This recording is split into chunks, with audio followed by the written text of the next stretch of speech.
And me, myself, I know very well that the old people, even the journalists, they don't know me. Because to get me is very difficult.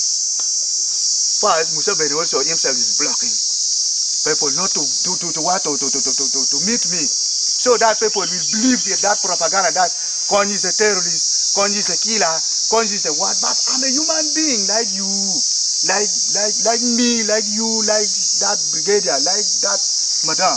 I'm a human being also. And I'm fighting for the right cause. What is happening in our country there is very bad.